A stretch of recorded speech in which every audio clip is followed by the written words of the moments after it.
Before we dive in, viewer discretion is advised. This content is for entertainment purposes. What happens when a beloved Hollywood icon, known for his charm, his grace, and his patience, finally loses that patience live on air?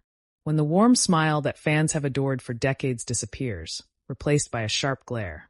On a morning that was supposed to be lighthearted and fun, Hugh Jackman walked onto the set of The View expecting another routine interview. But he had no idea he'd be walking out before it was over. The cameras came alive with their usual morning buzz. The audience clapped, the iconic theme music faded, and the panel of co-hosts sat in their bright, cheerful colors. Hugh stepped out from behind the stage curtain with his signature grin, giving a friendly wave to the crowd. The applause was thunderous. He was Wolverine, after all, and one of Hollywood's most respected actors. At first, everything felt normal.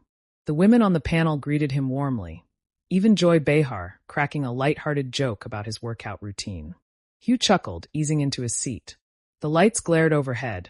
The smell of hairspray and freshly brewed coffee filled the air, a typical live taping.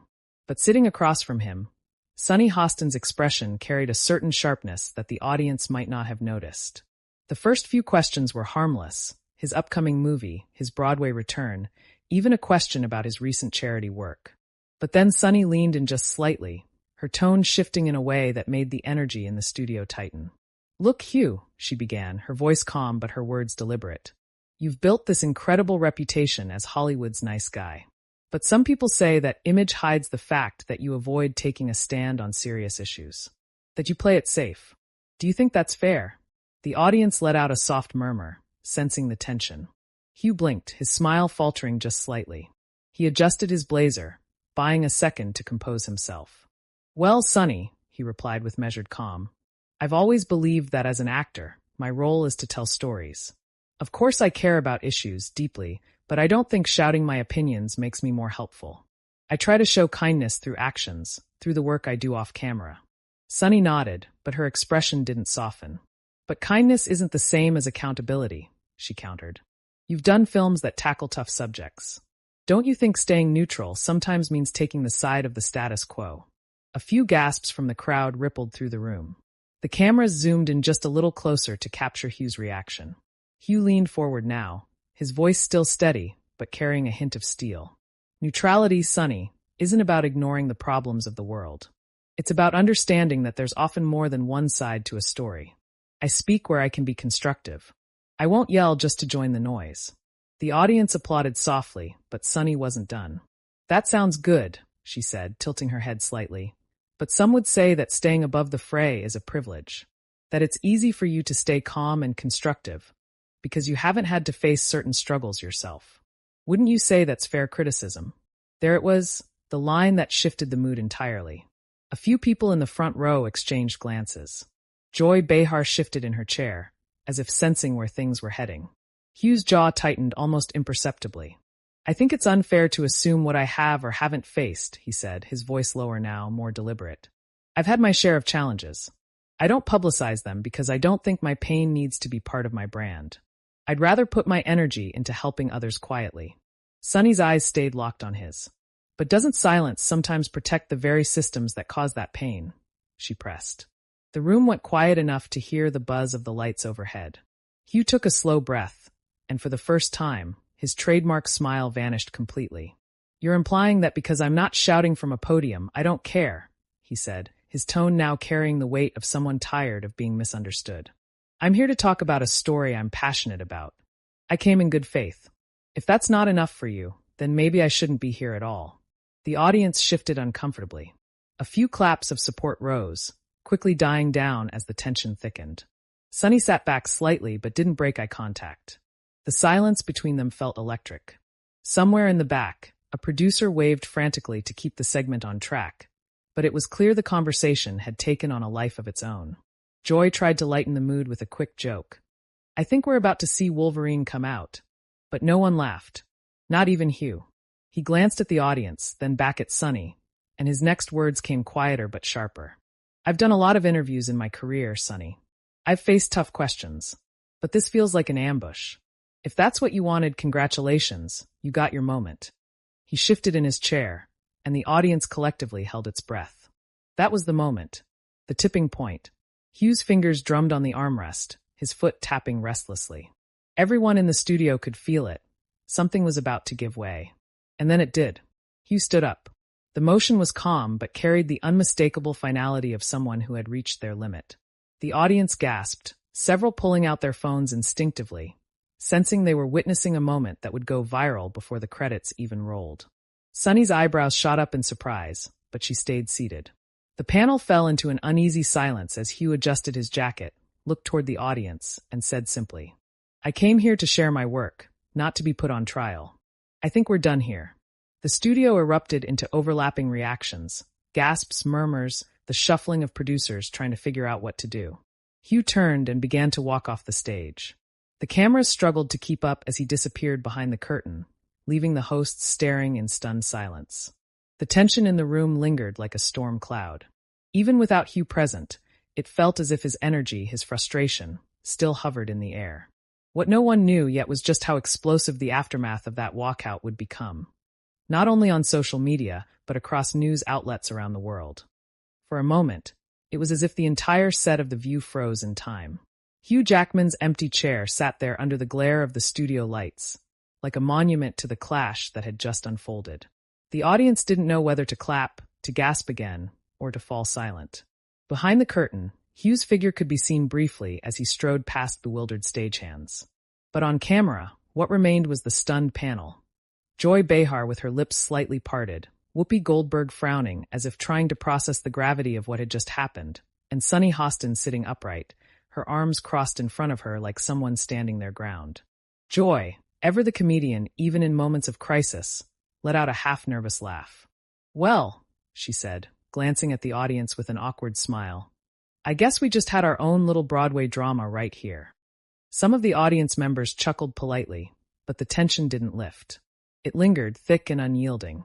Whoopi leaned forward, her voice calm, but carrying the weight of someone trying to pull the show back on course. "Folks, live television. Anything can happen. We're going to take a quick break, and we'll be right back." But the producers in the control booth hesitated. They could see the live reactions streaming on the studio screens. Tweets already pouring in, hashtags like #Hugh Jackman Walks Out, beginning to trend even before the commercial break could roll. Meanwhile, backstage, Hugh Jackman wasn't storming off like an action hero. He was walking fast, shoulders tight, his usually composed expression hardened. A production assistant tried to approach him, holding a clipboard, stammering, "Mr. Jackman, maybe we can." Hugh stopped just long enough to look at the assistant with a mix of frustration and sadness. "I didn't come here for this," he said quietly but firmly. "I came to talk about my work, about the film. This isn't what I signed up for."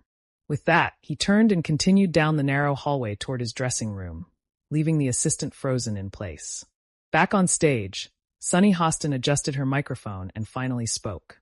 "Look," she began, her tone clipped but controlled. "I respect Hugh. I do. But I also think it's fair for us to ask hard questions of public figures. We can't just let celebrities come here, say their lines, and leave without talking about their responsibility in the world. That's not journalism. That's promotion." A murmur rose from the audience, some nodding, others shaking their heads. Joy jumped in, perhaps sensing the growing divide. "Sunny, you've always been tough, but I think you pushed him a little too hard this time. The guy came here to talk about his movie, not to get grilled like he's on trial." Sunny's eyes narrowed slightly. "It's not about being on trial. It's about accountability. We can't keep letting powerful people skate by on charm. That's how things never change." Whoopi raised a hand, her voice carrying that deep, commanding calm she was known for. "Listen, we invite guests to have conversations, not confrontations. And if they feel ambushed, then maybe we crossed a line somewhere. We got to be honest about that." The discussion between the co-hosts was no longer just for the cameras. It was raw, unscripted. In the audience, reactions varied wildly. A woman in the third row whispered to her friend, "I can't believe he walked out. He's usually so composed." Another man, sitting closer to the aisle, muttered under his breath, "Good for him." Sunny went too far. Meanwhile, the control room crackled with hurried conversations. A producer barked into a headset, "Get Hugh's team on the line. We need to know if he's coming back for the next segment. We can't just end it like this." But Hugh, seated in his dressing room now, wasn't answering his phone. He sat with his head slightly bowed, staring at the floor. His publicist, a woman in her 40s with a poised demeanor, knelt beside him and placed a hand on his arm. Hugh, she said softly, walking out is going to be all over the news. We need to get ahead of this. Are you sure you don't want to go back out there and smooth things over? Hugh looked up, his eyes still carrying that quiet frustration. Smooth it over? That would mean pretending it didn't happen. I'm tired of pretending. I've done this job for decades. I'm okay with criticism, but I'm not okay with being disrespected. Not like that. His publicist sighed, recognizing that look in his eyes, the look of someone who had made up his mind. On set, the show returned from commercial break, but the mood was anything but light. The co-hosts tried to steer the conversation back to their scheduled topics, but the energy was off. It felt like everyone, both in the studio and at home watching, was holding their breath, waiting for some sort of resolution that didn't come. Clips of Hugh walking out had already gone viral. By the time the show wrapped, news outlets were calling for statements. Twitter was ablaze with polarized opinions. Sunny was just doing her job. No one treats Hugh Jackman like that. Unbelievable. Finally, someone called out the nice guy act. Hollywood or not, no one deserves an ambush on live TV. The tension spilled beyond the studio walls. Later that afternoon, paparazzi waited outside the building, their cameras flashing as Hugh exited with his team. He didn't stop to answer questions. He simply climbed into a waiting black SUV, the door slamming shut with a thud that echoed the abruptness of his departure. Inside the car, his phone buzzed with messages from friends, colleagues, even a few other celebrities. Some were supportive, others were curious, but all were shocked. Meanwhile, at The View's headquarters, the producers held an emergency meeting. They were used to controversy, but this one was different. Hugh Jackman wasn't just any guest, he was beloved worldwide. If the public believed he had been treated unfairly, the fallout could be severe. Sunny, sitting alone in her office after the show, stared at her phone as notifications poured in. She was no stranger to criticism, but this time it felt heavier, more personal. She wondered, had she crossed a line? Across town, Hugh sat quietly in his hotel room, scrolling through his own feed. He wasn't the type to engage in public drama, but as he saw headlines like Hugh Jackman versus Sunny Hostin, Clash on live TV, and Wolverine Walks Out, he realized this moment was already bigger than the interview itself. He set his phone down and rubbed his forehead. The weight of the day hung over him like a shadow. By nightfall, the story had spread worldwide. Entertainment shows were dissecting the clash, panel by panel. News anchors were debating whether Hugh had overreacted or whether Sunny had crossed a professional boundary. But as the world reacted, one thing became clear. This was no longer just about a single interview gone wrong. It had become a cultural moment, a flashpoint in the ongoing conversation about celebrities, accountability, and the fine line between journalism and confrontation. And for Hugh Jackman, the man who had spent a career being admired for his composure and kindness, that single decision to stand up and walk out had changed everything. The morning after Hugh Jackman's abrupt walkout, New York City woke up to a storm that had nothing to do with the weather. Every newsstand, every glowing phone screen, every radio talk show carried the same breaking headline. Hugh Jackman walks out of live interview with Sunny Hostin on The View. Some headlines were sympathetic. Others were merciless. Cable news anchors replayed the footage in slow motion, frame by frame, breaking down Hugh's expression as he rose from the chair. Twitter exploded with trending hashtags. Hashtag Hugh walks out, hashtag Sunny versus Hugh, hashtag Wolverine unleashed.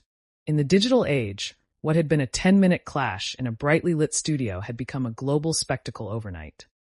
On the 12th floor of a Manhattan hotel, Hugh Jackman sat by the window, his coffee going cold on the table beside him. The city hummed beneath him, horns blaring, sirens wailing, but he barely heard it. His phone kept buzzing, screen lighting up with notifications, reporters requesting statements, fans voicing support, critics demanding an explanation. His publicist, Emma, stood by the window, arms crossed. She was usually the calm in any storm, but now her voice carried a tension that even she couldn't disguise. Hugh, she said, we need to release a statement before this gets further out of control. If we don't, the narrative will be written for us. Hugh didn't turn from the window. His gaze was distant, fixed on the river in the distance. If I say anything now, it'll just feed the fire, he murmured. I'm not here to play their game. I just wanted to talk about the movie. Emma shook her head gently. You're not dealing with the movie anymore. You're dealing with this. Every show, every outlet is talking about it. If you stay silent, people will assume Sunny was right, that you're hiding behind that nice guy image. Hugh turned at last, his expression a mix of frustration and sadness. I've spent 20 years trying to show people who I am by what I do, not by how loud I shout. But maybe that doesn't matter anymore. Meanwhile, across the city, the View's studio was buzzing like a beehive. Producers huddled in tense meetings. PR teams worked on damage control, and Sunny Hostin sat in her dressing room staring at her reflection. She looked composed, but her mind was a storm. She scrolled through Twitter, some defending her for asking tough but necessary questions, others accusing her of ambushing a guest for ratings. She placed her phone face down on the vanity and let out a slow, controlled breath. A knock on the door broke her thoughts. It was Barbara, one of the show's senior producers. "Sunny," Barbara said carefully, "we're getting hammered out there. The network's watching this closely. You might want to think about clarifying your remarks before it gets worse." Sunny raised an eyebrow. "Clarify? Or apologize?" Barbara hesitated. Sometimes those two things are the same. Sunny looked back at her reflection, her jaw tightening. "I asked the question that needed to be asked. I'm not going to apologize for doing my job." But her voice softened almost imperceptibly. "Maybe I didn't expect him to walk out. I misjudged that." Barbara gave a small nod. The audience loves Hugh. That's the tricky part. This isn't just another guest. By midday, the story had already taken on a life of its own. Entertainment gossip shows replayed clips of the clash, adding dramatic sound effects and fiery graphics. Serious talk shows debated the ethics of celebrity interviews. Podcasts speculated about whether the incident had been orchestrated by the network for ratings. A popular morning radio host joked, "Wolverine finally lost his cool. Who knew it would be on daytime TV instead of a movie set?" Late-night comedians had their own field day, with monologues poking fun at the incident. Memes flooded Instagram. One showed Hugh in his Wolverine costume storming out of the studio, claws extended. Another depicted Sunny in a judge's robe with the caption, "Cross-examination live on The View." At the same time, Hollywood itself was split. Ryan Reynolds, a longtime friend of Hugh's, tweeted late that evening, "You don't poke the Wolverine and expect a smile. #RespectHugh." Meanwhile, a prominent political commentator posted, "If public figures can't handle tough questions, maybe they should stick to acting."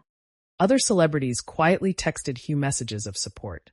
An Oscar-winning actress sent him a brief but heartfelt note. "I know that look you had on your face. Sometimes enough is enough." Hugh appreciated the messages, but each one also reminded him of the eyes of the world fixed on him now, dissecting not just his words, but his very character. By the second evening, Hugh's team finally convinced him to sit down for a live statement on his own terms. They chose a quiet, neutral setting, his hotel suite. No fancy lighting, no crowd, just Hugh sitting in a simple chair, speaking directly to a camera. The video went live on his official social media accounts. In it, Hugh spoke calmly, his voice steady but tinged with the weight of the past 48 hours. "I've always respected journalists," he said. "I've sat for thousands of interviews over the years, and I believe in open, honest conversations. But I also believe there's a line between asking hard questions and creating conflict for its own sake. I walked out because I felt that line was crossed. I didn't come to defend myself. I came to talk about a story that matters to me. I hope we can all remember that dialogue is most powerful when it's built on respect." The video racked up millions of views in hours. Comments flooded in. "Class act. That's why we love Hugh. This is just PR spin. He couldn't handle the heat. Sunny was out of line. End of story. Both of them need to sit down and talk this out." On The View, the following morning, the energy was noticeably different. The audience, usually buzzing with excitement, felt subdued. When the show went live, Whoopi opened the discussion. "We need to talk about what happened yesterday," she said, her voice solemn. "Our job here is to have conversations, sometimes tough ones. But it's also to create a space where everyone, guests and hosts, feels heard and respected. Yesterday, we fell short of that." Sunny, seated beside her, took a slow breath. She looked into the camera. "I want to say this," she began, her voice controlled. "I didn't mean to offend Hugh. I asked a question that I thought was important. But I can understand why he felt ambushed. That was not my intention." Joy chimed in with a half-smile. "Live TV's a beast. Sometimes the claws come out, literally, if you're talking about Wolverine." The audience chuckled, the tension softening just slightly. But the moment didn't erase the images burned into viewers' minds. The quiet resolve in Hugh's face as he walked off stage, the look in Sunny's eyes as she sat her ground. In the days that followed, the conversation continued to spiral, becoming bigger than the incident itself. Op-eds debated whether talk shows had become too combative in their pursuit of viral moments. Think pieces asked whether celebrities like Hugh had a moral obligation to speak out on issues, or whether their silence was a form of complicity. The clash had tapped into something deeper, something about the changing nature of fame, media, and public expectations. A well-known cultural critic summed it up in an interview. "This isn't just about Hugh Jackman and Sunny Hostin. This is about the pressure we put on public figures to be more than entertainers. And it's about the pressure on journalists to deliver fireworks instead of dialogue." One evening, as the uproar showed no signs of slowing, Hugh sat alone in his hotel room. The city lights shimmered outside the window, casting long shadows across the room. He picked up his phone and saw another wave of notifications. This time, however, he didn't scroll through them. Instead, he opened a blank note and began to write. Not a statement, not a tweet, but his own thoughts. He thought about the moment on stage when he had finally reached his breaking point. He remembered the faces in the audience, the surprise, the disappointment, the curiosity. He had always prided himself on his composure, his ability to handle anything thrown at him. But in that moment, he had realized something that surprised even himself. Sometimes walking away isn't weakness. Sometimes it's the strongest thing you can do. As the week ended, ratings for The View spiked. Clips of the confrontation became some of the most viewed videos online. But beneath the numbers and the headlines, a more human story lingered. The story of a man who had always tried to live with grace, pushed to a point where he chose dignity over performance. And as the world kept talking, fans, critics, celebrities, the one thing no one could deny was that they had witnessed a rare, unscripted moment of raw humanity on live television. It was a moment that had started as a clash between two people in a brightly lit studio. But it had grown into something far larger, a conversation about respect, responsibility, and the invisible lines we draw between them. And though the cameras had stopped rolling that day, the echoes of Hugh Jackman's quiet but powerful walkout continued to reverberate. In the weeks that followed Hugh Jackman's dramatic walkout, the moment refused to fade from public memory. Clips of the clash had racked up tens of millions of views across platforms. The words exchanged between Hugh and Sunny Hostin were quoted in headlines, memes, essays, even university debate panels about the role of celebrities and media in shaping public discourse. But what lingered most for the public wasn't just what was said. It was the walkout itself. The image of Hugh standing up, straightening his jacket, and calmly leaving the set had become an icon in its own right, a silent act that spoke louder than words. A month later, the fallout was still unfolding. The View's producers issued a carefully worded statement about the importance of respectful dialogue. Sunny Hostin, while standing by the substance of her questions, admitted in a magazine interview that the confrontation taught her something about timing and tone. Hugh Jackman returned to his work, promoting the film he had been there to discuss in the first place. At the premiere, reporters couldn't help but bring up the incident. One journalist asked him on the red carpet, "Hugh, do you regret walking out that day?" Hugh gave a small, thoughtful smile. "No," he said. "Sometimes you have to walk away to keep the conversation honest. I hope, if anything, it reminds us all that even in disagreement, respect matters." That clip too went viral, cementing the idea that Hugh had not just defended himself. He had drawn a line about how public discourse should be conducted. The audience that had been in the studio the day of the clash remembered it vividly. Clara Reynolds, a college student who had been sitting in the second row during the taping, shared her experience in a podcast interview. "I was right there," she said. "You could feel the air change in the room. I don't think Hugh was angry. He was hurt, like he felt betrayed. We were all expecting a fun interview about his movie. I'll never forget the way the whole audience went quiet when he stood up." Her description echoed what millions of viewers had sensed through their screens. The moment had been less about rage and more about principle. Social media continued to wrestle with the fallout. Some argued that Hugh's reaction was emblematic of celebrities being too sensitive to public scrutiny. Others said it was about boundaries, about refusing to let interviews turn into interrogations. One viral comment on TikTok read, "Walking away isn't weakness. Sometimes it's the only way to stop being part of a performance you don't believe in." The debate stretched beyond entertainment gossip. A panel on a national news program discussed how this single incident reflected a broader shift in culture. where audiences were growing weary of manufactured drama in media and craved authenticity instead. A few weeks later, the story came full circle in an unexpected way. Hugh appeared on another late-night show to promote his film.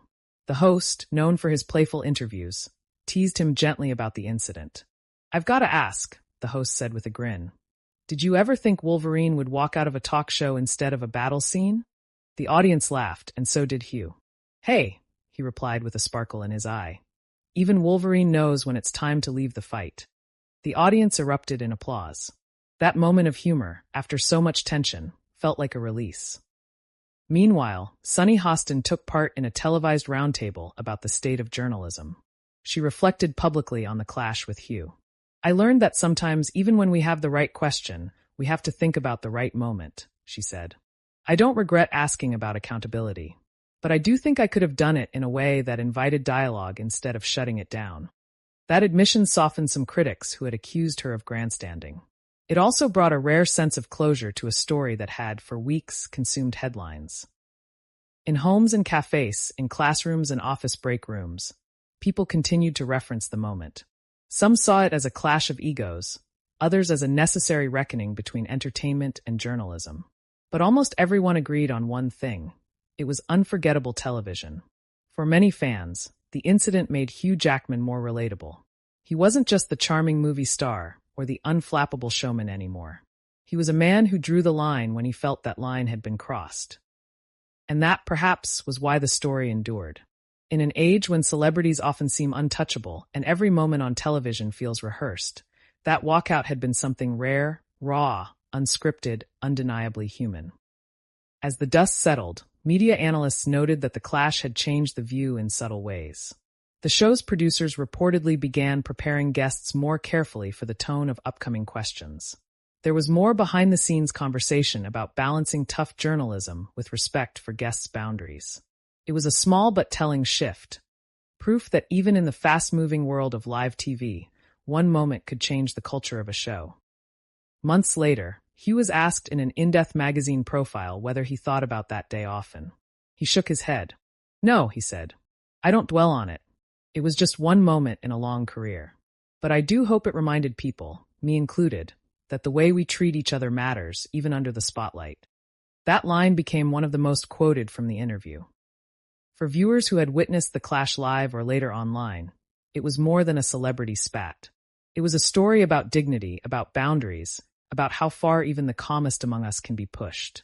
And as the incident eventually settled into the archives of viral television moments, its message lingered like an aftershock. Sometimes the bravest thing you can do isn't to fight, it's to walk away. And now we turn to you. You've followed this story from the heated words exchanged on live TV to the global conversation it sparked and the lessons it left behind. What do you think? Did Hugh Jackman make the right choice in walking out, or should he have stayed and faced the questions? Was Sunny Hostin right to press him, or did she cross a line that day? Share your thoughts in the comments below. We want to hear your voice in this debate. And if you were drawn into this story as much as we were, don't forget to subscribe to Prime Narrator for more cinematic, in-depth storytelling about the moments that shock, inspire, and captivate the world. Hit the like button if you believe in honest conversations told with respect, and ring the bell so you never miss another dramatic story that puts you right there in the moment. Because sometimes the most powerful stories aren't scripted. They unfold before our eyes. And they remind us that behind every headline is a human heart.